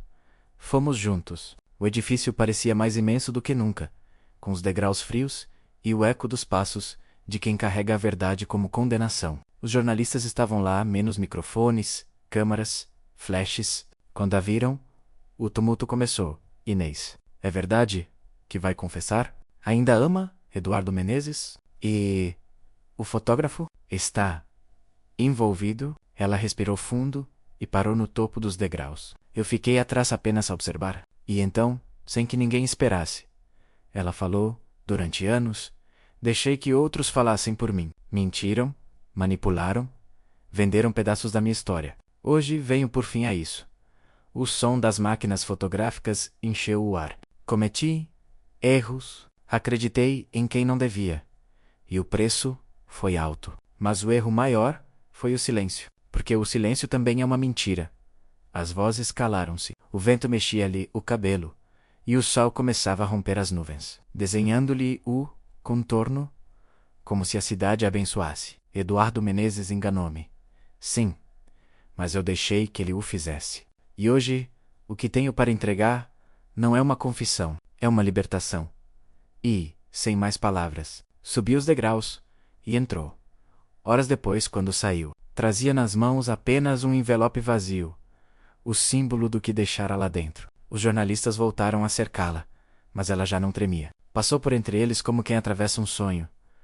No carro, ficou em silêncio o caminho todo. Quando chegamos ao Tejo, pediu-me para parar. Saímos, e ela encostou-se ao parapeito, o vento a soprar-lhe o casaco. Lisboa estende-se diante de nós, viva, indiferente e bela. Sinto-me leve, disse, como se finalmente pudesse respirar. É agora? Perguntei. Ela olhou o horizonte. Agora começa o que sobrou? E o que sobrou, Inês? Ela virou-se para mim, sorriu. Um sorriso calmo, sem pressa. Não quero que o meu futuro seja uma fuga. Quero que seja uma escolha, e escolho-te. Abracei-a. O corpo dela tremia, mas não de medo, de alívio. E ali, sob o mesmo céu que testemunhara todas as quedas, senti que finalmente chegávamos ao ponto onde o amor deixava de ser redenção para se tornar vida nessa noite. Ficamos na varanda a ver as luzes refletirem-se no Tejo. Ela encostou-se ao meu ombro, o olhar perdido nas águas. Sabes o que aprendi? Miguel. O quê? Que o passado não desaparece, mas deixa de doer quando paramos de o esconder. E o futuro? O futuro é o que nasce quando alguém fica, mesmo depois de conhecer todas as tuas ruínas. Ficamos em silêncio. O vento trazia o cheiro do rio, e a cidade dormia devagar. Inês fechou os olhos e murmurou: Obrigada por ficares, sempre. Na manhã seguinte, uma nova manchete corria os jornais. Inês Valência entrega provas e reabre caso Menezes. Mulher que enfrentou o escândalo agora inspira coragem. As fotos mostram-na de pé, firme, com o sol a iluminar-lhe o rosto. E eu soube que, de alguma forma, tínhamos vencido, não porque o mundo tivesse mudado, mas porque nós mudamos o suficiente para já não precisarmos fugir dele.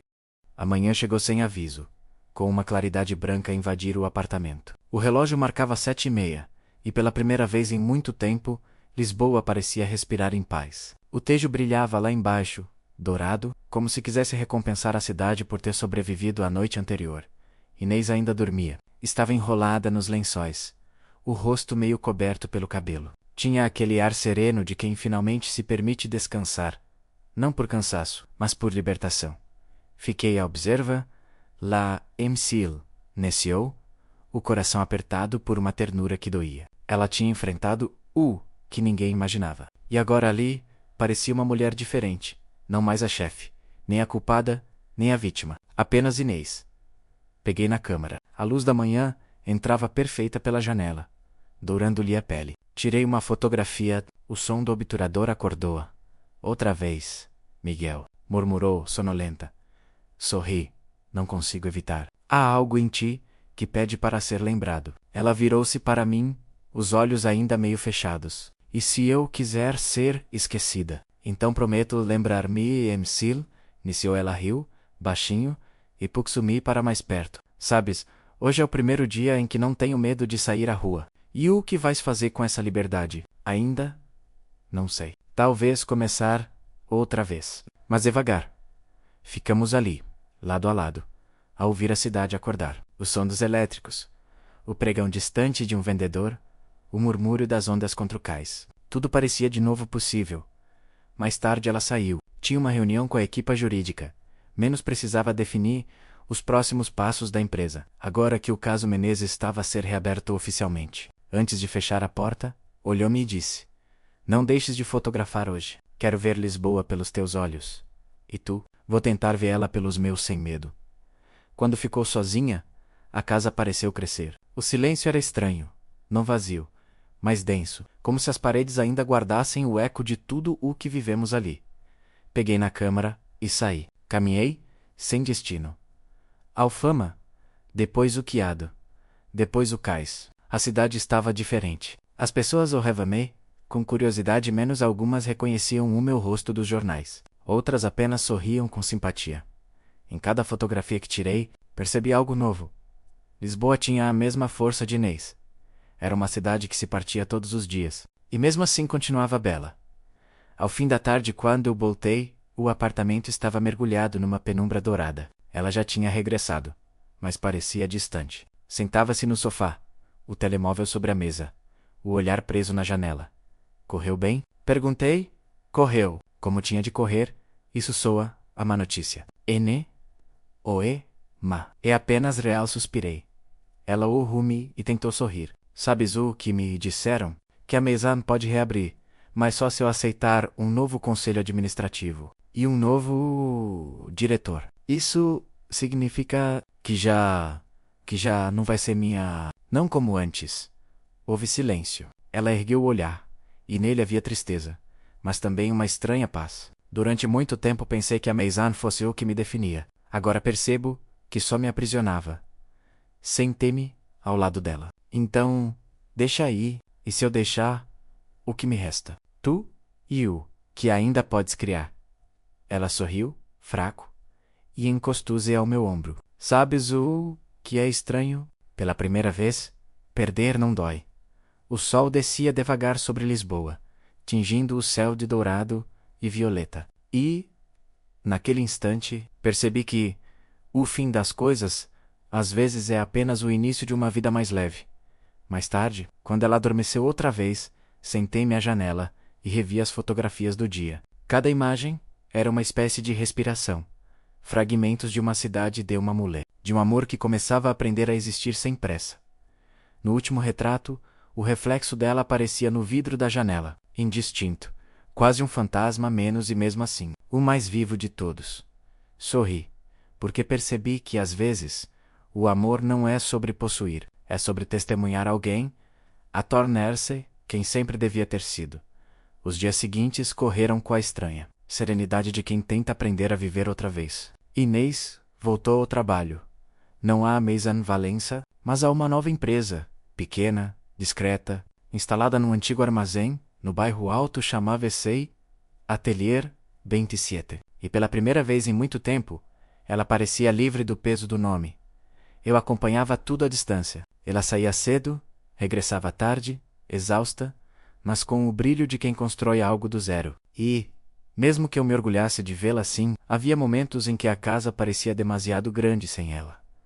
No início, pensei que fosse apenas o hábito, mas à medida que os dias se estendiam, percebi que o silêncio dela já não era o mesmo. Antes, o silêncio de Inês era medo. Agora, era escolha. E isso doía de uma forma que eu não sabia nomear.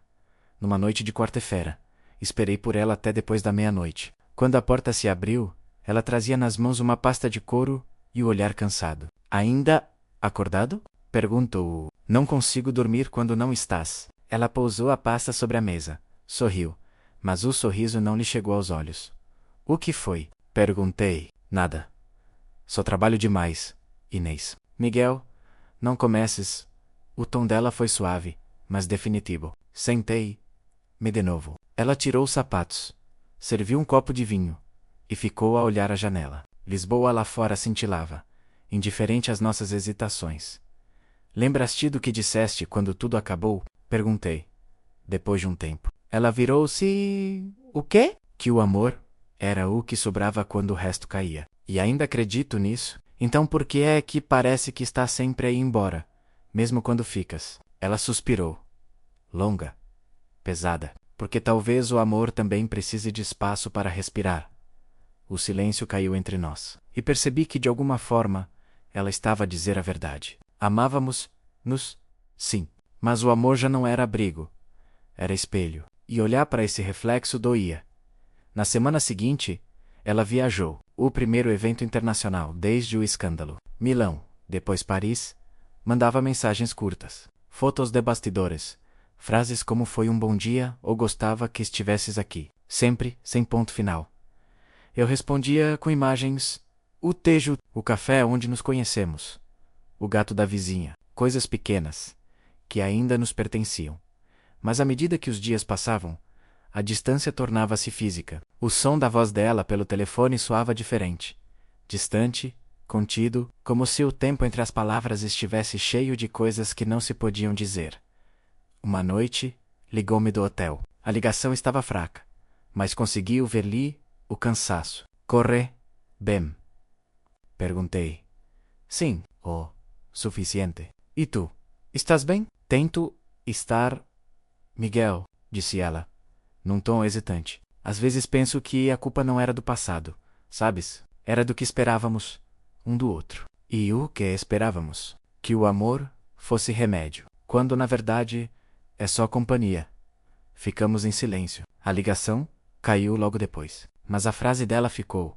Na semana seguinte, Lisboa recebeu-a de volta. Ela parecia diferente, menos mais forte, mais leve e, de algum modo, mais longe. Trouxe uma mala, alguns presentes e uma sensação de que já não pertencia inteiramente a lugar nenhum.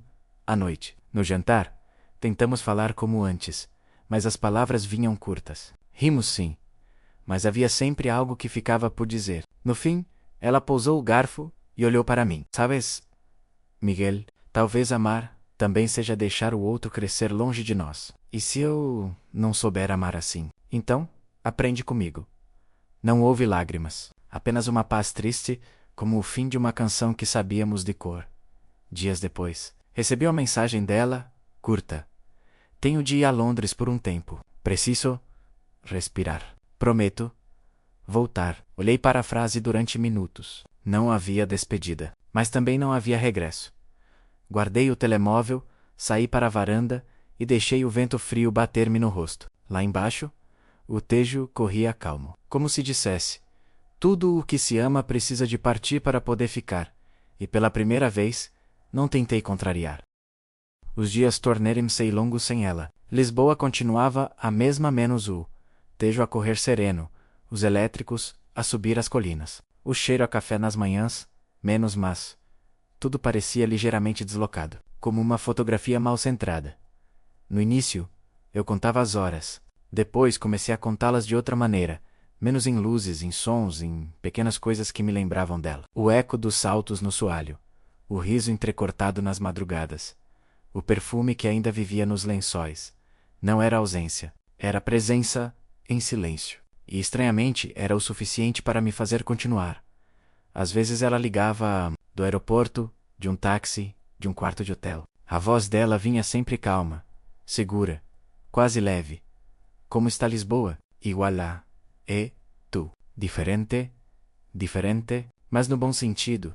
Falávamos pouco. Já não havia necessidade de preencher os vazios. O que tínhamos vivido era tanto que qualquer palavra parecia redundante. Uma noite, recebi uma fotografia dela. Estava numa rua de Londres, com o cabelo solto, uma chávena na mão, e o sorriso mais tranquilo que eu já tinha visto. A legenda dizia apenas, pela primeira vez, sinto-me inteira. Olhei a imagem durante muito tempo, e percebi que o amor às vezes é exatamente isso. Ver o outro tornar-se inteiro, mesmo longe de nós. Os meses passaram. Eu voltei a trabalhar, com mais intensidade. As minhas fotografias começaram a circular por revistas, exposições, pequenas galerias, mas em cada imagem havia sempre algo dela. Reflexo. Gesto. Uma sombra de luz a tocar o invisível. Comecei uma série nova. Ausências. Retratos sem rosto, feitos de fragmentos menos mãos, cabelos, silhuetas ao longe. Quando a exposição abriu, as pessoas diziam que havia amor em cada fotografia. E eu sorria, porque sabiam sem saber. Foi numa tarde de março que o telefone tocou. O número era desconhecido, mas o coração reconheceu antes da mente. Miguel. Inês, o som da voz dela atravessou-me como uma lembrança viva. Estás bem? Perguntei. Estou. E tu? Também? Volto amanhã. O silêncio que se seguiu foi doce e assustado, como o início de algo que nunca deixou de existir. Desta vez é para ficar? Perguntei. Ela hesitou. Desta vez é para continuar. E desligou. No dia seguinte, fui para lá, ao aeroporto. O tempo estava úmido. E a cidade cheirava a terra e recomeço. Quando a vi, senti que tudo o que tínhamos vivido, o medo, a culpa, a distância menos se encaixava finalmente, num só gesto. Ela aproximou-se, sem malas grandes, apenas um casaco e aquele olhar que sempre me desarmava. Olá, olá. Ficamos frente a frente durante alguns segundos. Nenhum de nós se moveu. Depois, ela deu um passo e encostou a testa à minha. Sabes o que é o amor, Miguel? Perguntou. Num sussurro. Diz-me. É quando o tempo passa. E ainda assim a presença do outro é o lugar onde queremos ficar. Abracei-a, não como quem recupera, mas como quem reconhece. Voltamos juntos para Lisboa. O caminho pela ponte foi silencioso. O sol punha-se atrás do tejo, e a cidade parecia respirar conosco. Lenta, viva, reconciliada. Ela olhava pela janela, o rosto iluminado pela luz dourada. Sabes, acho que finalmente entendo o que quer dizer pertencer. O quê? Que não é possuir. É partilhar o mesmo horizonte. Sorri. Então ficamos sob o mesmo céu. Sempre. E assim? Sem promessas, nem juramentos. O amor voltou a ser o que sempre foi. Uma casa sem paredes. Construída com tudo o que restou de nós. Passaram-se 8 meses, desde o dia em que Inês voltou. Lisboa atravessou o outono, o inverno. E agora, renascia em plena primavera. As ruas voltaram a encher-se de risos, o cheiro das jacarandás invadia o ar, e o Tejo parecia correr mais devagar. Como se quisesse prolongar um instante, a vida, aos poucos, encontrou seu ritmo. Não houve promessas, nem grandes gestos, menos apenas a tranquilidade dos dias partilhados. Ela trabalhava no ateliê 27, que cresceu devagar, discreto, como uma semente que não precisa ser vista para florescer. Eu continuava com a fotografia. O meu nome começou a circular, mais do que eu esperava, mas nunca me acostumei à ideia de sucesso. Vivíamos entre duas casas menos a dela, com paredes brancas e cheiro a café, e a minha, virada para o rio. Às vezes ela desaparecia por horas, a caminhar sozinha pela cidade. Outras vezes, era eu quem partia para as colinas, com a câmara e o silêncio. E quando voltávamos, bastava um olhar para nos reconhecermos. O amor, percebi, não é uma linha recta, é uma sucessão de retornos. Há dias em que tudo parece fácil, e outros em que o peso das memórias volta a doer, mas com o tempo, as dores antigas tornam-se apenas cicatrizes, lembranças de um lugar por onde já passamos, e que não precisamos revisitar. Inês aprendeu a rir mais, não aquele riso contido de antes, mas um riso leve que enche a caça. Às vezes, eu parava o que estava a fazer só para ouvir. Era como se cada gargalhada fosse uma pequena vitória contra o passado. Sabes, Miguel, disse-me uma noite, enquanto cozinhávamos juntos, durante muito tempo, eu achei que precisava provar ao mundo que era forte. Agora só quero viver em paz. E consegues, aos poucos. A força, percebi, é saber quando deixar de lutar. Nos fins de semana, íamos ao mercado da Ribeira. Ela adorava mexer-se entre as pessoas, provar frutas, ouvir conversas alheias. Eu limitava-me a observá-la, a vê-la existir, a forma como tocava as flores, como ria para os vendedores, como se inclinava para sentir o cheiro do pão quente. Tudo nela parecia mais presente, mais vivo. Certa vez um rapaz reconheceu-a, pediu uma fotografia. Ela aceitou, sorrindo, e depois, ao afastar-se, murmurou: "Antes, isso teria doído. Agora sinto apenas gratidão." E eu entendi. O perdão, afinal, não é um gesto, é uma forma de respirar. As noites eram o nosso refúgio. Sentávamo-nos na varanda, com vinho e silêncio. Lisboa dormia e nós falávamos pouco. Não porque não houvesse o que dizer, mas porque já não era preciso. Às vezes, ela adormecia encostada a mim. O som do tejo misturava-se a respiração dela, e eu pensava em tudo o que tinha mudado, não no que perdemos, mas no que finalmente pudemos ser. Houve um momento, numa dessas madrugadas, em que ela abriu os olhos e disse, sem aviso: "Achas que tudo o que vivemos serviu para alguma coisa?" "Sim, para chegarmos aqui. E se um dia formos embora? Então este aqui vai conosco." Ela sorriu e voltou a fechar os olhos. E naquele instante, percebi que talvez o amor não seja sobre durar, mas sobre deixar marcas que resistem ao tempo. As estações continuaram a mudar. As flores caíram. O calor chegou. E Lisboa vestiu-se de luz. O passado, esse, ficou no lugar certo. Não esquecido, mas pacificado. E de alguma forma, também nós. O verão chegou devagar, com dias longos e tardes cheias de luz. Lisboa parecia outra menos inquieta, mais madura, como se tivesse envelhecido conosco. As ruas que antes guardavam fantasmas, agora guardavam histórias. E, quando caminhávamos de mãos dadas, eu tinha a sensação de que a cidade inteira nos observava, com a ternura de quem reconhece um reencontro. Inês abriu uma pequena galeria. Junto ao tejo, chamou-lhe Casa de Água. Não era apenas um espaço de arte, mas um lugar de calma, menos um abrigo para tudo o que não cabia nas palavras. Às vezes, recebia visitantes, outras vezes, apenas o som das marés. Eu ajudava como podia. Organizava exposições, tirava fotografias dos quadros, dos rostos, das mãos que criavam, e pouco a pouco, percebi que a galeria era o reflexo dela, menos frágil, forte, viva. Uma tarde, ao pendurar uma fotografia na parede, ela disse: "Sabes o que descobri, Miguel? O quê? Que o futuro não é o que vem depois, é o que fica quando o resto já passou." Olhei para ela e entendi o que queria dizer. O amanhã não era uma promessa, menos era o presente que sobrevivia à dor. Às vezes, ainda falávamos do passado, mas já sem dor. Lembrávamos o primeiro encontro, o medo, o fingimento, as mentiras que nos aproximaram antes da verdade. E ríamos, como quem se recorda de uma antiga versão de si mesmo com carinho. "Se pudesses voltar atrás, farias tudo de novo?" perguntei, certa vez. Ela pensou por um momento. "Sim, mesmo o que doeu."